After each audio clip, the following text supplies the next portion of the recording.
একটি ভিডিও সম্প্রতি ভাইরাল হয়েছে। একজন প্রবাসী বাংলাদেশে সৌদি কফিলের জন্য সান্ডা ধরছেন। প্রশ্ন হলো, সান্ডা খাওয়া জায়েজ আছে কিনা? সান্ডা সাধারণত মরুভূমিতে হয়ে থাকে এবং এটি সরীসৃপ প্রজাতীয় একটি প্রাণী, দেখতে গুই সাপের মতোই অনেকটা।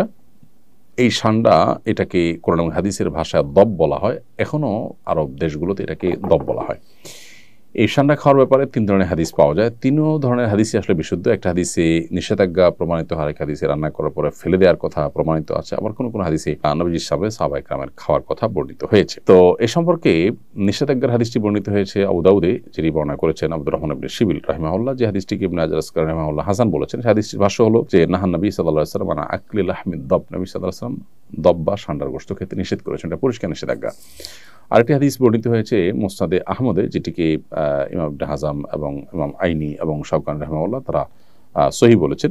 হাদিসটিতে নবী করিম সাল্লাল্লাহু আলাইহি সাল্লামের উপস্থিতিতে সাহাবায়ে কেরাম কোনো একটা জায়গায় গিয়ে সেখানে প্রচুর পরিমাণ দব দেখতে পেলেন। সেই দবগুলো তারা ধরে রান্না করেছেন। এরপর নবী করিম সাল্লাল্লাহু আলাইহি সাল্লাম বনী ইসরাঈলের একটি প্রাণী বিশেষ, যেটা আকৃতিকে বিকৃত করে দেওয়া হয়েছে শাস্তিস্বরূপ, সেটা হওয়ার আশঙ্কা নবী সাল্লাল্লাহু আলাইহি সাল্লাম করে সেটি ফেলে দিতে বললেন। সাহাবায়ে কেরাম সেটি ফেলে দিয়েছেন, পরে তারা আর খাননি। আরেকটি হাদিস বর্ণিত হয়েছে আব্দুল্লাহ ইবনে আব্বাস রাদিয়াল্লাহু তাআলা আনহু থেকে, সেটি সহিহ মুসলিমে বর্ণিত হয়েছে এবং সেখানেও দেখা যায় যে নবী করিম সাল্লাল্লাহু আলাইহি সাল্লামের সামনে সাহাবায়ে কেরাম খাবার খাচ্ছিলেন এবং সেখানে বিভিন্ন আইটেম ছিল, দব ছিল। তো অন্যরা খেয়েছেন, নবী সাল্লাল্লাহু আলাইহি সাল্লাম সেটি খাননি, পরিহার করেছেন। তো 3 নম্বর হাদিস থেকে অনুমোদন বোঝা যায়। এসব হাদিসগুলোই বিশুদ্ধ এবং এসব হাদিসগুলোকে সামনে রেখে পৃথিবীর সংখ্যাগরিষ্ঠ ওলামায়ে কেরাম বা বেশিরভাগ ইমামগণই দব খাওয়াকে জায়েজ বলেছেন। আর হানাফি মাযহাবের ওলামায়ে কেরাম এটিকে মাকরুহ বলেছেন, অপছন্দনীয় বলেছেন। মাকরুহ বলার ক্ষেত্রে আবার অনেক ওলামায়ে কেরাম মাকরুহ তাহরিমি বলেছেন, কেউ তানজিহ বলেছেন হানাফি ওলামাদের মধ্য থেকে। তো বেশিরভাগ ওলামায়ে কেরাম এটি খাওয়াকে জায়েজ বলেছেন। কারোর রুচিতে নাবাদ তিনি না খেলেন, সেটা সম্পূর্ণ ভিন্ন বিষয়। জেহাদউদ্দিন আপনি লিখেছেন, বর্তমান সমাজের অনেক পরিবারে শাশুড়ি ও বউয়ের মাঝে কলহ লেগে থাকে। এ ধরনের সমস্যার সমাধানের উপায়টা কি? বেশিরভাগ পরিবারগুলোতেই দাম্পত্য কলহ মূলত বউ শাশুড়িকে ঘিরেই শুরু হয় এবং এটির ফলশ্রুতিতে কত ছেলে যে এ পর্যন্ত আত্মাহুতি দিতে হয়েছে বা তারা আত্মহত্যার পথ বেছে নিয়েছেন অনাকাঙ্ক্ষিতভাবে, অপ্রত্যাশিতভাবে, সেটা আসলে বড় অপেক্ষা রাখে না।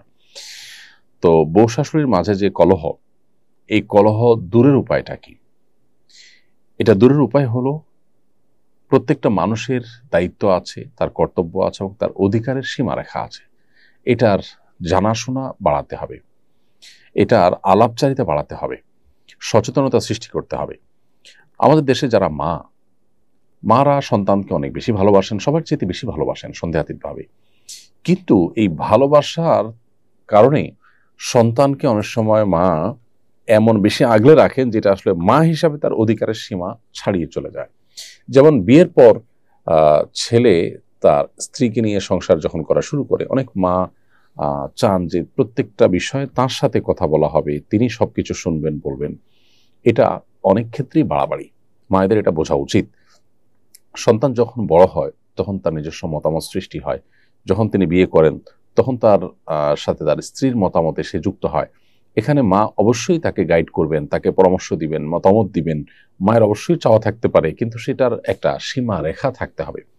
ধরুন ছেলে উপার্জন করছে, ছেলে উপার্জন করার পর ছেলের উপার্জনকে কে নিয়ন্ত্রণ করবে? স্ত্রী চান তিনি নিয়ন্ত্রণ করবেন, মা চান তিনি নিয়ন্ত্রণ করবেন। আর শরিয়ত চায় যিনি উপার্জন করছেন তিনি তার উপার্জনকে নিয়ন্ত্রণ করবেন। সন্দেহাতীতভাবে মায়ের প্রতি রেসপেক্ট থাকবে, মায়ের পরামর্শকে সর্বোচ্চ আমল নেওয়ার চেষ্টা করবেন, আর স্ত্রীর যা পাওনা প্রাপ্য আছে সেগুলো দিবেন এবং তিনিও কোনো যৌক্তিক পরামর্শ দৃষ্টিকে আমল নেওয়ার চেষ্টা করবেন। কিন্তু দিন শেষে সিদ্ধান্ত নেওয়ার ক্ষমতা ইসলাম দিয়েছে যিনি উপার্জন করেছেন তাকে। এখন মা যদি মনে করেন যে ছেলে আমার উপার্জন করে সব আমার কাছে দিবে, আমি যা খুশি তা বউকে দেব বা দেব না। অনেক প্রবাসীরা আছেন, তাদের উপার্জনের সমস্ত টাকা বাবা মা আশা করেন যে আমাদের কাছে দিয়ে দিবে, আমরা আমাদের মতো বিষয়কে নিয়ন্ত্রণ করব। এগুলো সবগুলোই কিন্তু বাড়াবাড়ি এবং বাবা মা হিসাবে তাদের যতটুকু অধিকার আছে তার সীমা ছাড়িয়ে চলে যাওয়া। সন্তানের প্রতি বাবা মা যদি জুলুম করেন তাহলে সেক্ষেত্রে আল্লাহর কাছে কিন্তু জবাবদিহিতার মুখোমুখি হতে হবে, সে বাবা মার কিন্তু বিচার হবে। অতএব এই মাত্রা জ্ঞানটা আমাদের মধ্যে খুবই কম এবং এর কারণেই কিন্তু কলহগুলো বেশিরভাগ ক্ষেত্রে হয়ে থাকে।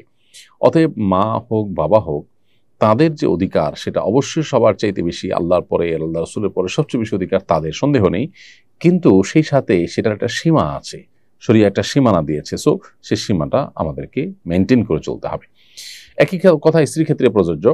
আপনার স্বামী উপার্জন করে আনছেন, এখন কি করবেন না করবেন, কাকে দিবেন না দিবেন সব আপনি দেখবেন না, এটা একেবারে অযৌক্তিক কাজ।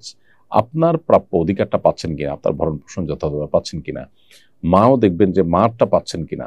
যদি নিজেরটা পান, এরপরে বাকি টাকাটা যিনি উপার্জন করছেন তার একান্ত আপনার স্বাধীন ইচ্ছা ব্যবহার করে তিনি যা খুশি করবেন, কিন্তু আপনি সেখানে শুধুমাত্র পরামর্শ দিবেন, ইনপুট দিবেন এবং দোয়া করবেন।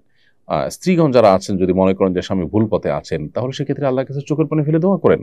আল্লাহ তো সবকিছু করতে পারেন, আপনি আপনার চেষ্টা করেন, কিন্তু এটা নিয়ে ঝগড়াঝাটি করে বাড়াবাড়ি করে মনোমালিন্য তৈরি করলে তা কারোর জন্য কল্যাণকর হয় না। অতএব এই যে আমাদের যার যার পাওনার সীমারেখা, এটা আমাদের বোঝা উচিত, এবং সেই সাথে দুনিয়া দিন শেষে এখানে আমাদের চাওয়াগুলো সব পূরণ হয়ে যাবে। আমি যা চাইবো সব আমার মন মতোই হতে হবে, না হলে আমি ডিপ্রেসড হয়ে যাব, আমি অনেক বেশি অস্থির হয়ে যাব।